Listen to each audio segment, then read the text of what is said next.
नमस्कार, स्वागत है आपका A1 न्यूज में। मैं हूं आपके साथ प्रीति भंडारिया। ये रुक करते हैं कुछ खास खबरों की ओर। भारत देश को उसका 14वां राष्ट्रपति रामनाथ कोविंद के रूप में मिल गया है। एनडीए उम्मीदवार रामनाथ कोविंद ने राष्ट्रपति चुनाव में भारी मतों से जीत हासिल की। कोविंद को यूपीए उम्मीदवार मीरा कुमार से करीब 2 गुना वोट मिले हैं। वहीं कोविंद 25 जुलाई को शपथ लेंगे। गुजरात में कांग्रेस के दिग्गज नेता शंकर सिंह वाघेला अपने 77वें जन्मदिन पर बीजेपी में शामिल होने की घोषणा कर सकते हैं। बता दें, इसी नवंबर में होने वाले विधानसभा चुनाव से पहले यदि ऐसी घोषणा करते हैं तो कांग्रेस की राज्य यूनिट में विभाजन हो सकता है। पुडुचेरी की उपराज्यपाल किरण बेदी एक बार फिर चर्चा में है। इस बार पर चर्चा किरण बेदी के पोस्टर को लेकर हो रही है, जिसमें उन्होंने महाकाली और हिटलर के रूप में दिखाया गया है। उन्होंने खुद इन पोस्टरों को ट्वीट कर शेयर भी किया है। भारत की कूटनीतिक ताकत ने अपना रंग दिखाना शुरू कर दिया है। दक्षिण कोरिया की डायलिम कंपनी ने पाकिस्तान अधिकृत कश्मीर में निवेश के अपने फैसले पर पुनर्विचार किया है। बता दें, डायलिम पाकिस्तान अधिकृत कश्मीर में झेलम के तट पर मुजफ्फराबाद में 500 मेगावाट का चकौती हडियन हाइड्रो पावर प्रोजेक्ट विकसित करने वाली कंपनी के संघ की प्रमुख कंपनी है।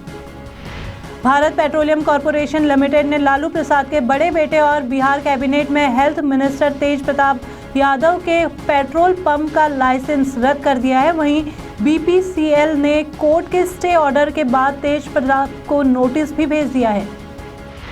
आम आदमी पार्टी के विधायक प्रकाश जारवाल के खिलाफ केस दर्ज किया गया है। जारवाल के खिलाफ एक महिला से अभद्रता का आरोप है, जिसके बाद उनके खिलाफ एफआईआर दर्ज की गई है। महिला ने आरोप लगाया है कि विधायक प्रकाश जारवाल ने उसकी चुन्नी खींची। इसके अलावा उसके साथ धक्का मुक्की भी की।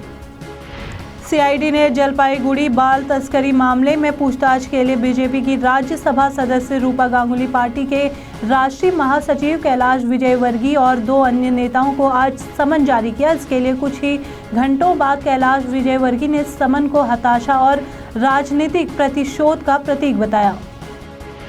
फरीदाबाद के सूरजकुंड इलाके में एक चलती कार में परफ्यूम लगाना एक बिजनेसमैन को भारी पड़ गया। बिजनेसमैन ने जैसे ही लाइटर जलाया, इसके कपड़ों में आग लग गई। इसके बाद नियंत्रण से बाहर होकर डिवाइडर पर लगे पोल से टकरा गई।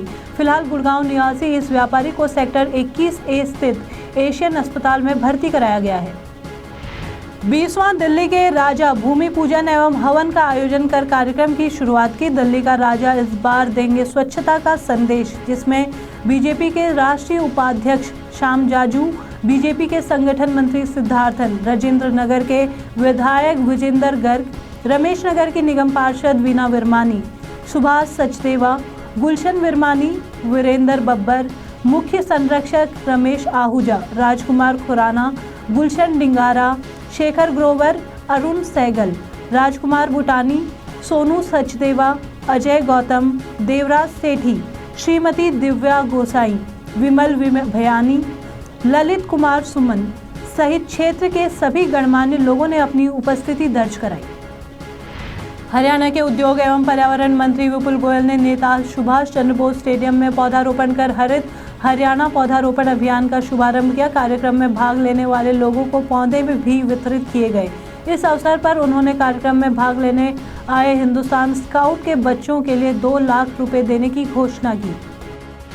बलिया के गढ़वाड़ थाना क्षेत्र के इंदरपुर गांव में नियम के विरुद्ध 2 दर्जन से भी अधिक कावड़ियों का एक जत्था पिकअप से बाबा को जल चढ़ाकर देवधर झारखंड से लौट रहा था। इस दौरान उसकी गाड़ी अनियंत्रित होकर सड़क के किनारे स्थित एक विशालकाय पेड़ से जा टकराई, जिसमें गाड़ी में सवार लगभग 12 कावड़ियां गंभीर रूप से घायल हो गए। वहीं पुलिस दुर्घटना के कारणों की जांच कर रही है। चीन के एक नागरिक को फर्जी टिकट पर इंदिरा गांधी अंतर्राष्ट्रीय हवाई अड्डे में प्रवेश करने के आरोप में पकड़ लिया गया है। सीआईएसएफ के एक वरिष्ठ अधिकारी ने बताया है कि केंद्रीय औद्योगिक सुरक्षा बल के जवानों ने उसे टर्मिनल इमारत के भीतर संदिग्ध रूप में घूमते हुए देखा था। भारत और चीन के बीच चल रहे डोकलाम विवाद में अब पाकिस्तान खुली तरह से कूद गया है। भारत में पाकिस्तान के उच्चायुक्त अब्दुल बाशित ने भारत में चीन के उच्चायुक्त लू झाओई हुई और भूटान के उच्चायुक्त वेटसाप नेमगेल से मुलाकात की है। आईसीसी महिला विश्व कप में ऑस्ट्रेलिया के खिलाफ दूसरा सेमीफाइनल मुकाबले में भारत की स्टार बल्लेबाज हरमनप्रीत कौर ने 171 रन की नाबाद पारी खेलकर इतिहास रच दिया है। हरमनप्रीत कौर ने विश्व कप सेमीफाइनल में अपने वनडे करियर का सर्वश्रेष्ठ प्रदर्शन किया। हरमन की शतकीय पारी की बदौलत भारतीय टीम ने ऑस्ट्रेलिया के सामने 281 रनों का स्कोर खड़ा किया। ईडी ने फॉरेन एक्सचेंज मैनेजमेंट एक्ट से जुड़े आईपीएल T20 के एक केस में शाहरुख खान को नोटिस भेजा है। अफसरों की माने तो इसके चलते 73.6 करोड़ रुपए की फॉरेन करेंसी का नुकसान हुआ था। अफसरों ने ये भी बताया कि शाहरुख की 23 अगस्त को अथॉरिटी के सामने पेश होने को कहा गया है। बड़ी खबरों में फिलहाल मेरे साथ इतना ही। बाकी की तमाम खबरों के लिए जुड़े रहिए A1 न्यूज़ के साथ। नमस्कार।